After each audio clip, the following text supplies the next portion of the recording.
Senhor, oramos agora por todos que choram, que ainda não têm luz. Senhor, dá a eles o pão.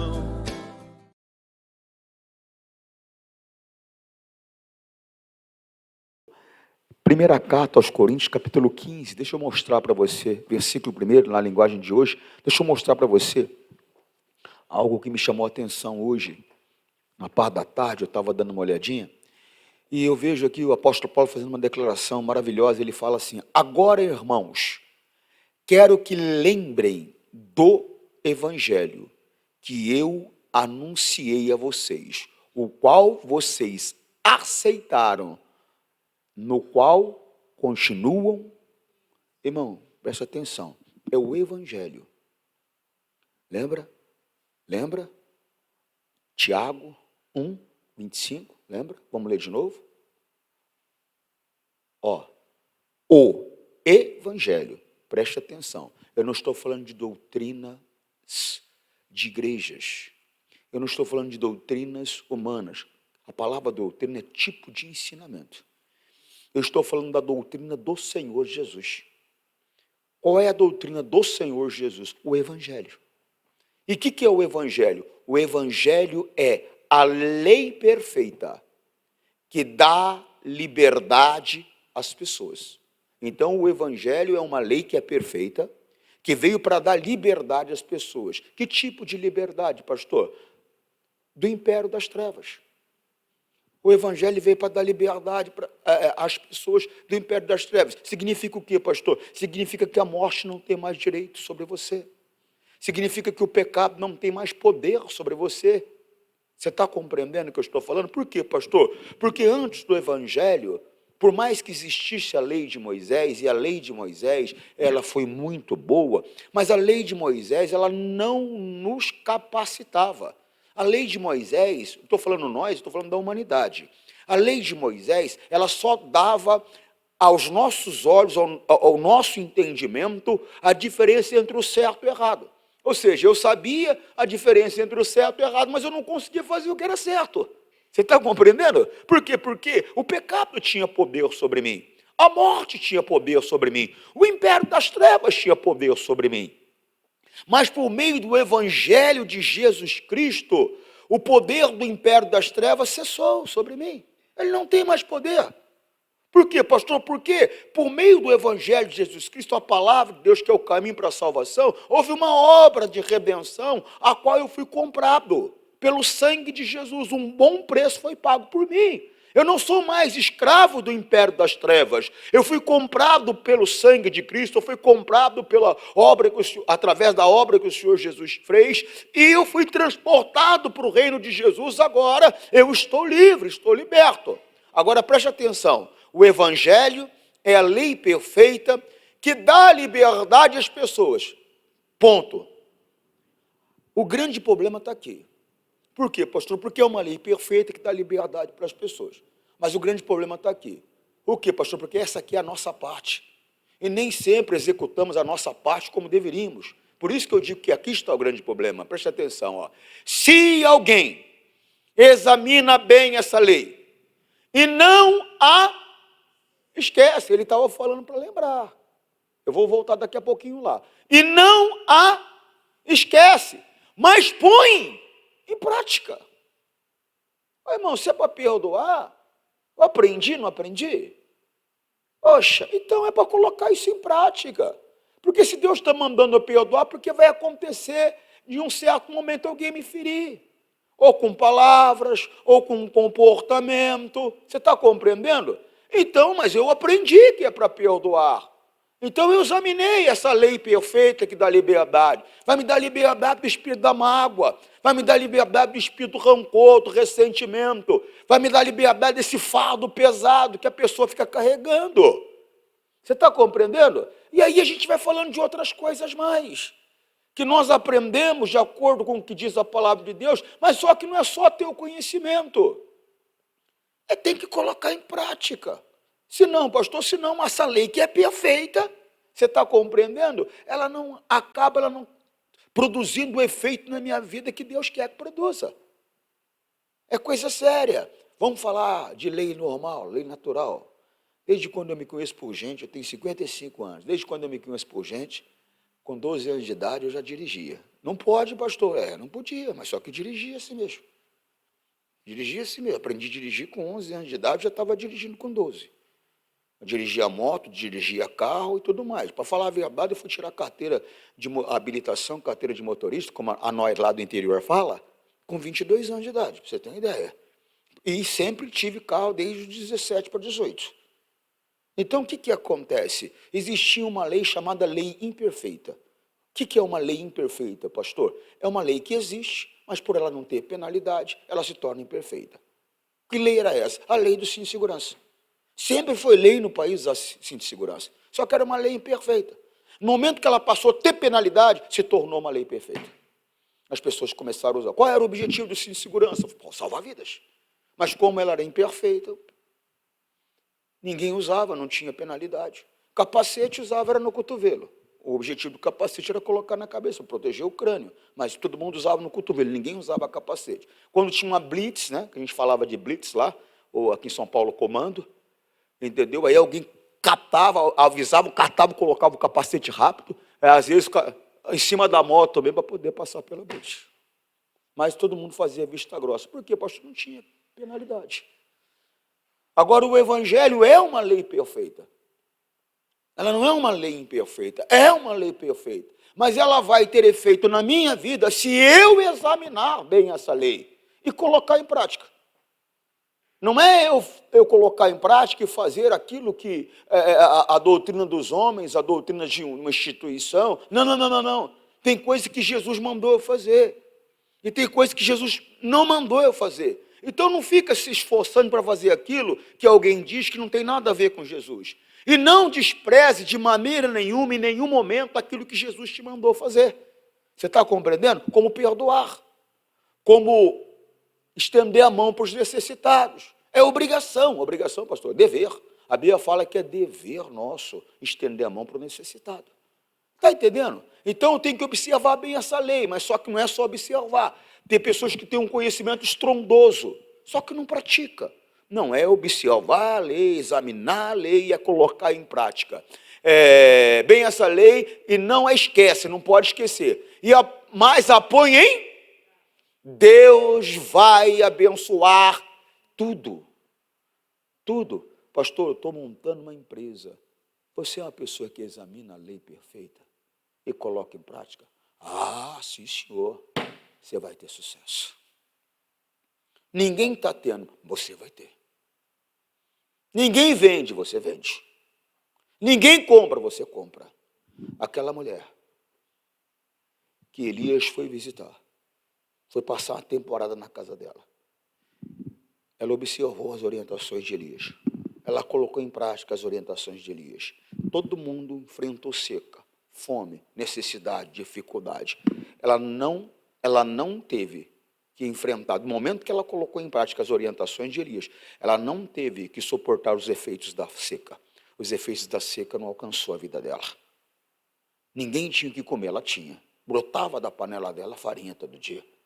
Botava da botija dela óleo todo dia. Mas por quê? Porque ela tentou a orientação e se submeteu, colocou em prática, aquilo foi entregue a ela. A questão é que muitas vezes as revelações vêm e Deus dá o entendimento, Ele mostra o que fazer, como fazer, só que não pratica. Como diz lá no interior, entra por aqui, sai por aqui.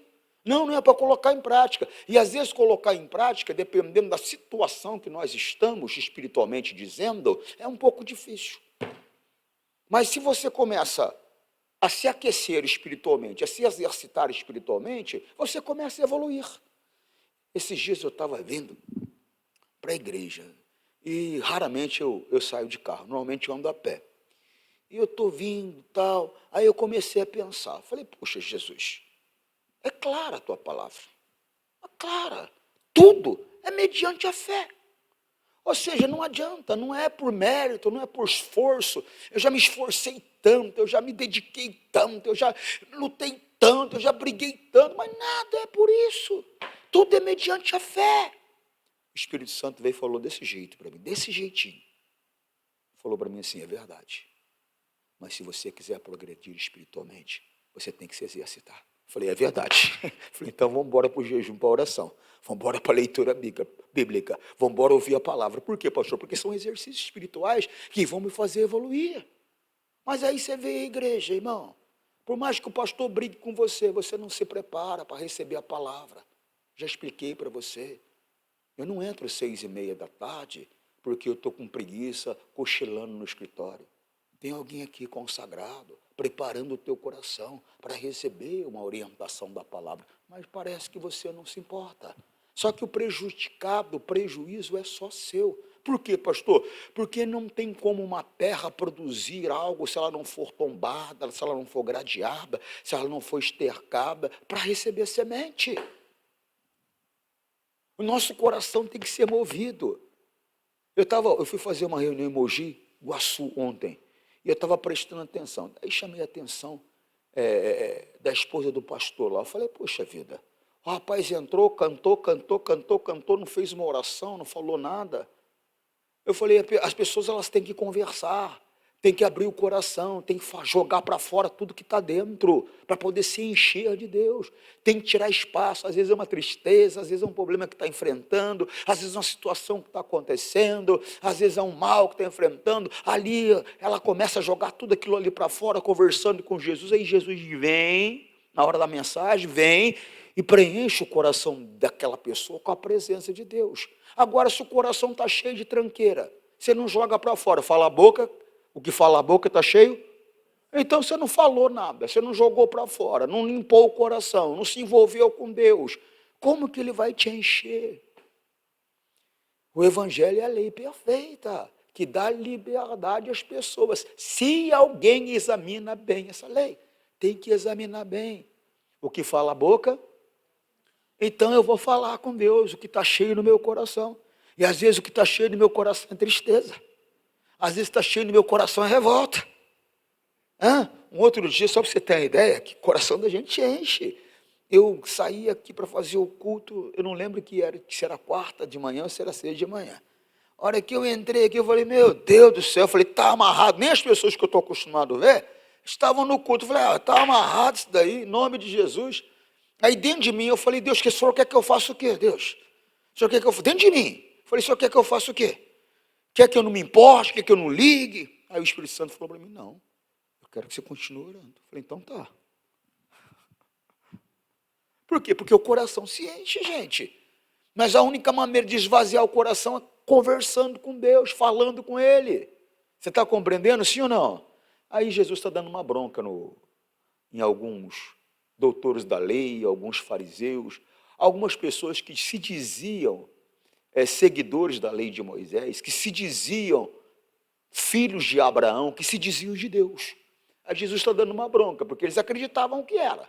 Aí Jesus está dando uma bronca, ninhada de cobra venenosa. Como é que vocês podem dizer coisas boas se são maus? Pois a boca fala do que o coração está cheio. Está dando uma bronca. Eram pessoas que se declaravam de Deus, viu? Elas se declaravam filhas de Abraão. Por quê, pastor? Porque os filhos de Abraão são os herdeiros da promessa. Na verdade, para você entender melhor, quando a Bíblia fala sobre o herdeiro da promessa, está falando de Jesus Cristo apenas. Só de Jesus Cristo, pastor? Sim, de Jesus Cristo apenas. Por meio de Jesus Cristo, nós nos tornamos cordeiros. Amém? Somos cordeiros de Cristo, mas o herdeiro das promessas, da bênção da casa, lembra? Em você as nações serão abençoadas, as famílias da terra, é tudo para Jesus a promessa. E por meio dele tudo isso chega a nós. Só para você entender, tá bom? Mais profundamente. Então o que acontece? Mas no entanto, o Senhor Jesus estava repreendendo eles. Nós temos que abrir os olhos, abrir o entendimento. Não adianta só falar que a gente é de Jesus, que a gente é de Deus, e a nós é de Deus, e a nós é de Jesus, e a paz do Senhor. E o nosso coração é cheio de coisa que não deve.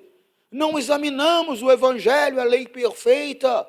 Não colocamos em prática como tem que se praticar. Não, tem que conhecer, tem que praticar. tem que viver. Amém? As pessoas, quando olhar para mim, quando olhar para você, elas têm que olhar e ver Jesus. No nosso palavreado, ou seja, a maneira de falar, no nosso comportamento, na nossa vestimenta, né? Na nossa maneira de tratar as pessoas. Tudo isso elas têm que ver Jesus. Amém, pessoal? E mais, no mundo espiritual, quem olhar para mim, olhar para você, vai falar, é Jesus. Não, Maria, não, é Jesus. Por quê? Você se tornou um só com ele, é uma confusão tremenda para eles lá. Desperta em nome de Jesus. Volta lá em 1 Carta aos Coríntios, capítulo 15, versículo 1. Agora, irmãos, quero que lembre do evangelho que eu anunciei a vocês. Tem que lembrar, irmão. Em todo comportamento, você tem que lembrar o que a palavra diz. Antes de ter o comportamento, não é depois. É antes. Eu lembro quando eu comecei, tudo aquilo que eu ia fazer, primeiro eu pensava, o que Jesus fez? Como ele se comportou? Para mim poder fazer. Por quê, pastor? O apóstolo Paulo falou, faça como eu. O que ele fazia como ele o quê? Imite a Cristo. Então nós temos que imitar Cristo. Surge uma situação na sua casa, como Jesus se comportou nessa situação? Imita.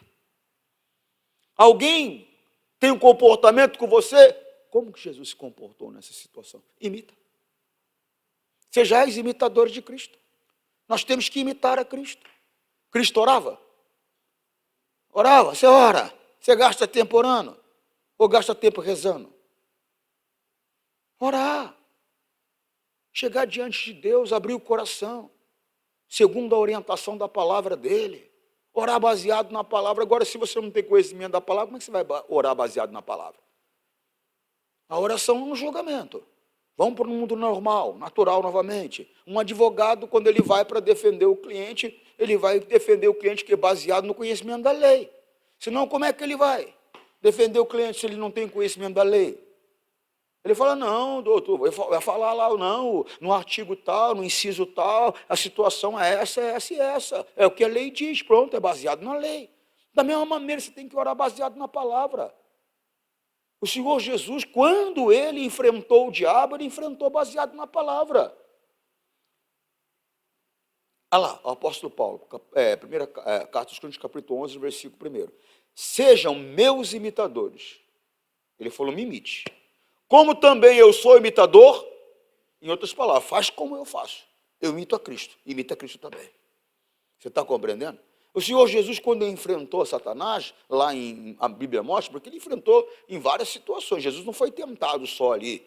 Satanás agiu através de muitas pessoas. Tinha pessoas que falavam que Jesus enganava o povo. Você não acha que é Satanás que está agindo através de uma pessoa daquela? É para ferir, para desrespeitar. Jesus ouvia, ele sabia tudo o que estava acontecendo. É para desrespeitar mesmo. Catavam em pedras para apedrejar Jesus. Teve uma vez Jesus falou, vocês querem me apedrejar por causa do quê? Quais obras? Porque eu só tenho feito obras boas. Por que vocês querem me apedrejar? Aí eles falam, não, nós não queremos te apedrejar pelas obras boas que você fez, não. Nós queremos te apedrejar porque você se iguala a Deus. Aí ele pega e fala, ué, não está escrito, vós sois deuses? Quer dizer, ele sempre usou as escrituras. No teu comportamento, na tua atitude do dia a dia, na minha atitude, no meu comportamento do dia a dia, nós temos que usar as escrituras, agir de acordo com o que diz a palavra. Agora, se nós não examinamos, como é que vai fazer? Como é que vai fazer? Dá uma olhadinha em Mateus 4, versículo 8, 4:1, por favor. Olha só. Então foi conduzido Jesus pelo Espírito ao deserto para ser tentado pelo diabo. 2. E tendo jejuado 40 dias e 40 noites, depois teve fome, segue. E chegou-se a ele o tentador e disse, tu és o Filho de Deus, mande que essas pedras se tornem pães. Segue. Ele, porém, comportamento de Jesus. Não importa como o diabo te ataca. O que importa é o teu comportamento ser igual ao comportamento de Jesus. Ele, porém, respondendo, disse, está escrito, nem só de pão viverá o homem, mas de toda a palavra que sai da boca de Deus. Eu fico bobo, às vezes, quando eu vejo alguém falando, nós tem também uma vida, né, pastor? Tem. Quero saber quem é que tem vida sem Jesus. Se não é só de pão que eu vivo, eu tenho que viver de toda a palavra que sai da boca de Deus. Então eu tenho que ter um tempo para Ele. Eu tenho que dar um tempo da minha vida para Ele. Ele me deu uma vida inteira, eu tenho que dar um tempo dessa vida para ele. Está compreendendo, sim ou não? Segue. Então o diabo transportou a cidade santa e colocou sobre o pináculo do templo. Segue. E disse-lhe, se tu és o filho de Deus, lança-te aqui abaixo, porque está escrito. Cuidado. Cuidado com o quê, pastor? O diabo distorce a palavra de Deus. Ele tira do contexto. Ele veio com uma palavra que só ouve aquilo, mas você nem sabe. Não, é que eu vou morrer. Não, por que quem falou que você vai morrer? Não, eu vi hoje, você vai morrer. Agora vai ver primeiro. Tem um pastor amigo meu, ele estava dando uma mensagem, foi meu pastor inclusive, e ele estava falando que Deus, ele não precisa de nós é quem precisamos dele. E é verdade, pastor, claro que é verdade. Você acha que Deus precisa de mim? Ele tem melhores pessoas para colocar no meu lugar, se ele quiser. Ele também não precisa de você. Agora, ele ama você, ele ama a mim. E ele tem prazer de oferecer a mim e a você a bênção dele. Você está compreendendo, sim ou não? Aí, quando o pastor falou, Deus não precisa de você. Você que precisa dele. Aí o cidadão levanta e fala, não, está escrito, eu precisarei dele. Mas você sabe de onde ele tirou isso? Eu precisarei dele? Porque o que acontece? O Senhor Jesus mandou pegar um jumento, para ele poder montar no jumento. Aí Jesus falou, se alguém perguntar alguma coisa, diga, o mestre precisa dele. Aí o pastor falou, você deve ser um jumento. Mas sabe o que é? É que a pessoa, ela pega a palavra fora do contexto. É isso que o diabo faz, é para confundir a mente da pessoa. Ele tentou confundir a mente de Jesus. Leia texto, leia contexto, veja sobre o que se trata, veja qual é o assunto. Ele tentou ludibriar Jesus, usando a palavra, pastor, usando a palavra. E disse-lhe, se tu és o Filho de Deus, lança-te daqui abaixo, porque está escrito. Ele foi catar a palavra do diabo. Aos seus anjos dará ordem ao teu respeito, e tomar-te-ão pelas mãos, para que nunca tropece alguma pedra. Segue. Disse-lhe Jesus, também está escrito, não tentarás ao Senhor teu Deus. Porque do jeito que o diabo colocou para ele a palavra, se Jesus dá atenção, ele ia se colocar numa posição onde ele estava tentando a Deus. Ele falou, não é assim não. Está escrito para não tentar a Deus, como é que você vem com essa conversa aí? Segue. Novamente o transportou o diabo a um monte muito alto e mostrou-lhe todos os reis do mundo e a glória dele. Segue. E disse-lhe, tudo isso te darei, se prostrado. Irmão, você não precisa fazer o que o diabo quer para ter o que você precisa. Você não tem que se render à mentira. Você não tem que se render à pornografia. Você não tem que se render à prostituição. Você não tem que se render à desonestidade. Você não precisa se render a nada contrário à palavra de Deus para ter aquilo que você quer. Por quê? O teu pai é dono do ouro, dono da prata. Ele é dono de tudo. Até agora nada pedis em meu nome. Pedis e recebereis. É só pedir. É só pedir. Não precisa fazer nada. Não, pastor, sabe o que acontece aqui? O mundo dos negócios, larga a mão de ser bobo. Larga a mão de ser bobo. Viva no mundo de Jesus. Você vai ver a glória dele na tua vida. E o mundo de Jesus é a palavra de Deus. É coisa séria. Olha lá, até agora nada pedis em meu nome. Pedi e receberei, para que a vossa alegria se cumpra. João 16, 24. Ele quer você feliz. Ele sabe que você vai ser feliz, vai estar tranquilo, vai estar em paz, se você tem o dinheiro para pagar a escola do teu filho. Se você tem o dinheiro para comprar a comida, para comprar a roupa. Você está compreendendo? Para fazer a viagem dos sonhos, para comprar lá o sítiozinho no interior, sei lá. Ele sabe quais são os desejos do seu coração, ele tem alegria em fazer. Você não precisa de fazer nada errado. Ele sabe que você quer ser uma mulher feliz no casamento. Você não precisa fazer nada errado para ser feliz no casamento. Ele sabe que você quer ter um parceiro, uma parceira. Você não precisa fazer nada errado para ter alguém que te ama e ser amada. Ser amado e ser amado, não precisa fazer nada errado. Conversa com ele. Ele sabe a alegria do teu coração em ver teu filho bem-sucedido. Conversa com ele. Fala com o pai. Amém, Jesus? Volta lá, por favor. E disse-lhe, tudo isso te darei, se prostrado. Não aceita a proposta do diabo. Versículo seguinte. Então disse-lhe Jesus, vai-te, Satanás, repreenda-o. Ele veio com pensamentos errados, repreenda-o. Ele veio com perturbações, com problemas, repreenda-o. Não tenha medo dele, não. Não tenha medo dele, não. Para com essa preocupação com o diabo. Eu estava falando hoje de manhã com os obreiros. Irmão, se você respeitar a palavra de Deus como tem que se respeitar, você nem vai lembrar que diabo existe. Você nem vai lembrar. As pessoas estão preocupadas com o diabo, você não devia estar preocupado com o diabo. O Senhor Jesus, ele falou que você tem que preocupar com Deus. Se tiver que ter medo, tenha medo de Deus. Por quê? Porque Deus pode matar o teu corpo e lançar a tua alma no inferno. O diabo não pode matar o teu corpo e lançar a tua alma no inferno. Agora, Deus pode. O diabo não pode, pastor? Lógico que não. O diabo perdeu o poder da morte e do inferno. Ele não tem mais nem a chave da morte, nem a chave do inferno. Jesus tirou dele. Ele não tem mais o poder. É coisa séria, gente. Mas você não examina as Escrituras. Olha lá, ó. Jesus continuou. Eu afirmo a vocês, meus amigos, não tenham medo daqueles que matam o corpo, mas depois não podem fazer mais nada. Olha o versículo seguinte. Vou mostrar a vocês de quem devem ter medo. Tenham medo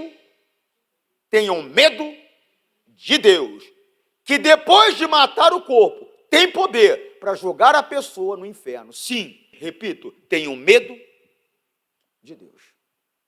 Quer ter medo? Aí, o diabo, o diabo.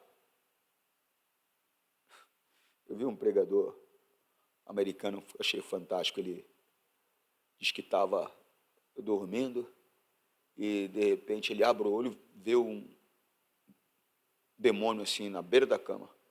Aí ele olhou, falou, é você? Tá. Por quê, pastor? A Bíblia diz que ele está ao nosso derredor, bramando como um leão, esperando que ele possa tragar. Ou seja, a única coisa que você tem que fazer é não dar oportunidade para ele. Simples. Está preocupado com o quê? Tem medo até de dormir no escuro? Aqui, a Bíblia diz que o perfeito amor lança fora todo medo. Anda em perfeição. Ande de acordo com a palavra, acabou. Não tem demônio, não. Se preocupe com a palavra. Se preocupe com Deus, se a tua vida está de acordo com a palavra. Se a maneira que você vive agrada a Deus. Se o jeito que você vive, Deus se alegra em você. É isso que você tem que se preocupar. Amém, pessoal? Volta lá. Então disse-lhe Jesus, vai, Satanás, manda ele embora. Porque está escrito, ao Senhor teu Deus adorarás, e só a ele, não sirva ao diabo, não. Se você aceita o que é errado, você está servindo a ele. Não sirva, não. Segue. Então o diabo o deixou. Por quê, pastor? Se sujeitou a Deus, enfrenta ele, ele não aguenta. Ele sai. Então o diabo o deixou. E eis que os anjos chegaram e a bênção vem. O que você precisa? Vem. Felicidade conjugal? Vem. O que você precisa? Dinheiro? Deus abre a porta. O que você precisa? Saúde? Jesus Cristo te dá a saúde. Viva a palavra, respeite ela. Em tudo. Imite a Jesus. Amém, pessoal? Para encerrar, 1ª carta aos Coríntios, capítulo 15. Volta lá. Agora, irmãos, quero que lembrem do evangelho que eu anunciei a vocês, o qual vocês aceitaram e no qual continuam firmes. Tem que aceitar e tem que permanecer firme. Amém? Não é esse negócio de oscilar, não. E aí, irmão, tudo bem? Glória a Deus. E aí, no outro dia, e aí, irmão, tudo bem? Não tem nada bem, não, sei o que eu vou fazer. Não, peraí, pô. Peraí, você não pode ser uma pessoa inconstante. Você tem que ser uma pessoa firme. Amém? Tenha a consciência, examine o Evangelho. O Evangelho diz, nesse mundo tereis. Veio a dificuldade, levanta a cabeça, enfrenta a dificuldade e vão lá viver, servir a Deus. Eu tenho que ter consciência que só vai acabar a dificuldade quando não tivermos mais aqui nesse mundo. Até então vai ter dificuldade. Mas aí, A Bíblia diz que muitas são as aflições dos justos, mas Deus as livra de todas. Examina as Escrituras. Eu sou justo, Deus? Mas uma aflição aí, hein? Problema que surgiu, mas o Senhor é Deus para me dar vitória, porque a tua palavra diz que muitas são as aflições dos justos, mas o Senhor as livra de todos. No mínimo, Pai, eu sou justificado por Jesus. Mal, te repreendo, vai embora em nome de Cristo. Acabou. E confia em Deus. Amém? Salmos 34, 19. Os bons passam por muitas aflições, mas o Senhor os livra de todas elas. Os bons, aos olhos de Deus, é aquele que anda de acordo com a palavra. Compreendeu? Sim ou não? Fica no Evangelho. Firme no Evangelho. Leva Deus a sério. Você vai ver a glória de Deus. Amém? Que Deus fale mais no seu coração. Deixa eu fazer uma oração com você. Vamos ficar de pé? Você que está em casa, forte abraço. Deus te abençoe. Senhor, nós rogamos isto em nome de Cristo, para sempre. Amém.